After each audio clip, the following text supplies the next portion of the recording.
We cannot contemplate animals for long before we are forced to grapple with the concept of anthropomorphism, the attribution of human characteristics to beyond human beings. It used to be a grave sin, especially in the sciences, to anthropomorphize. For example, I was once tasked with developing an ethogram, a catalog of behaviors for a captive group of ring-tailed lemurs. Every inkling of my humanness detectable in the document was flagged the way an English teacher circles misspelled words in red ink. A lemur kiss could only credibly be described as lip-to-lip contact, and I should not dare to assume that the intention of the lemur kisser has anything to do with love or affection. I understand and value that lesson as it pertains to the study of animal behavior, but now I proudly anthropomorphize. I believe it is inevitable.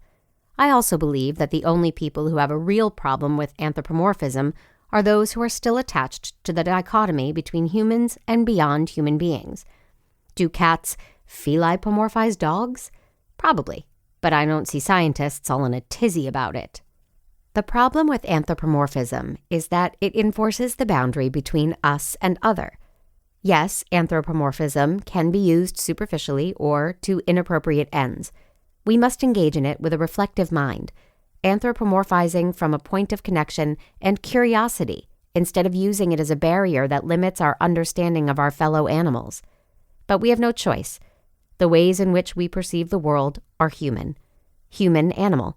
The fear of anthropomorphism and the distance it creates between individuals are far more harmful than the animal-to-animal connections inspired and initiated by it. Relating to other animals and seeking connections between our experience of the world and theirs is natural and often mutually beneficial, not to mention beautiful.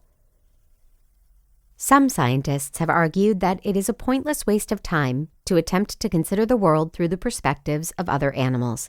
Not surprisingly, I disagree. We must at least attempt this noble feat if we are to avoid anthropodenial, a term coined by esteemed primatologist Franz de Waal.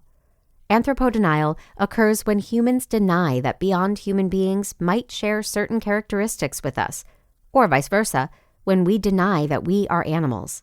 And while we may never know what it is like to be a terrestrial snail snacking on mycelium, it is a mistake not to try to imagine the myriad earthy flavors as we chomp with thousands of mollusk choppers.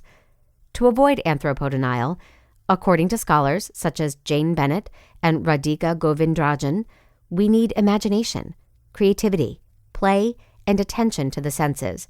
Human children, much like beaver kits, bear cubs, and gecko hatchlings, excel at this more easily than adults. This is where yoga comes in. The word yoga comes from the Sanskrit for to yoke, to unify, unite, connect. There are 8 limbs of yoga, including asana, pranayama, breath regulation, pratyahara, withdrawal of the senses, dharana, concentration, dhyana, meditation, yamas, social ethics, niyamas, personal ethics, and samadhi, integrated union. Yoga is so much more than asana. Practice the poses, sure, but to understand yoga more deeply, I recommend exploring all 8 limbs for yourself. Breathe with intention, live an ethical life, engage with and give back to your community.